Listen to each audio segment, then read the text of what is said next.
Hi everyone, welcome back to the channel. In today's video, we're going to talk about The Authentic Influencer by Jonathan Murphy. This is a Christian book, so if that's not your cup of tea, feel free to wait till next week. We'll have a brand new video on car repair. But if you are interested, I'm pretty excited to talk about this book. Now, the subtext of this book is the Barnabas way of shaping lives for Jesus, and that pretty much sums up the thesis of the book. Barnabas, just as a refresher, was a man named Joseph who was part of the early church in the book of Acts.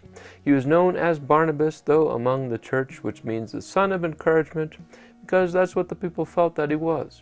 Although he's not mentioned a ton in the Bible, his impact had a large part to do with the New Testament that we have today. Because of his influence, if you will, we have Paul and John Mark, who contributed a large chunk of the New Testament.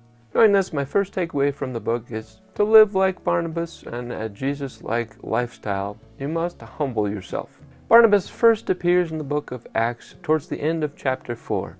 He's contrasted with Ananias and Sapphira in Acts in chapter 5, which, if you remember, Ananias and Sapphira were killed on the spot after contributing some money to the church but lying about it to the Holy Spirit. They were struck dead. Barnabas, in the chapter right before this, had also sold all of his property and given the entire proceeds to the church. Jonathan argues that the reason these stories are right next to each other is to contrast the two and show us that Barnabas' way of giving was the way that we should aspire to. The emphasis on giving is not in the dollar amount, but more in the heart posture of it all. Ananias and Sapphira were interested in deceiving the church and thereby deceiving the Holy Spirit, where Barnabas was plain and upfront with how much he was giving. What this has to do with humility is quite simple. Back in the ancient world, owning land was a pretty big deal. It put you in the upper strata of the social standings, meaning that Barnabas, whether he was well off or sort of middle of the road, had significant means to have land. Even so, he was willing to give all that up for the sake of the church. We find out in Acts 13 that Barnabas was so committed to humbling himself to the word of the Lord and to God himself that God called him through the Holy Spirit, both he and Paul, to go on their first missionary journey.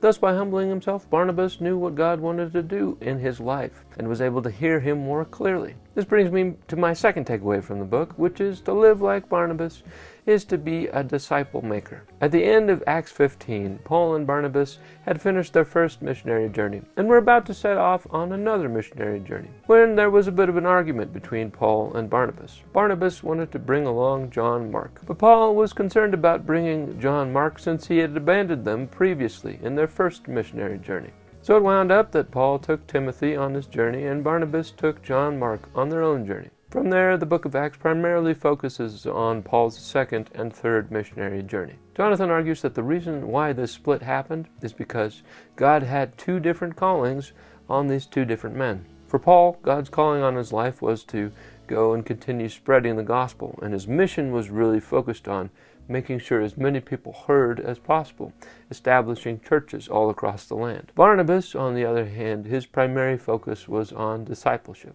After all, turning back the pages a few to Acts 9, we see when Paul was first brought to Christ on the road to Damascus, first God went before Paul to another Ananias, not the same one we were talking before, but another one, and prepared Ananias to see Paul, who was then called Saul. Essentially, God said, don't be afraid.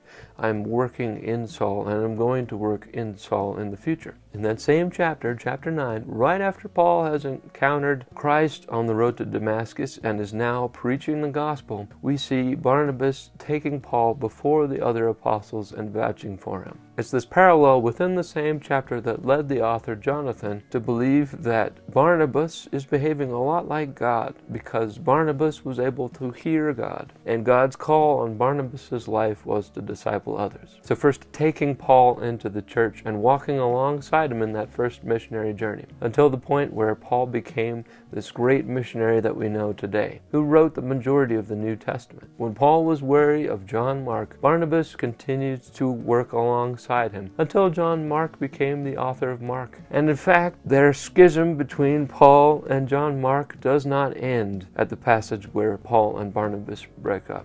And this leads me to my third takeaway from the book, which is to be like Barnabas is to be a voice for truth. While John Mark was at first a person who abandoned Paul and Barnabas on their missionary journey, he would later become a trusted companion of Paul. In 2 Timothy chapter 4, as Paul is making some personal concerns to Timothy, he writes in verse 11, "Only Luke is with me. Pick up Mark and bring him with you, for he is useful to me for service." The story didn't end when they took off in opposite directions. As Barnabas continued to work with him, we imagined that eventually that trust was built and John Mark became a person that Paul could depend on. Barnabas was more concerned with truth than fear, whether that was selling his land and giving the entire proceeds to the church to be used to help people, or whether that was coming alongside someone who had formerly killed many Jewish followers of Christ, becoming an ally of Paul, who was formerly Saul, the persecutor of the Christians. Barnabas, for whatever reason, chose not to be afraid of him,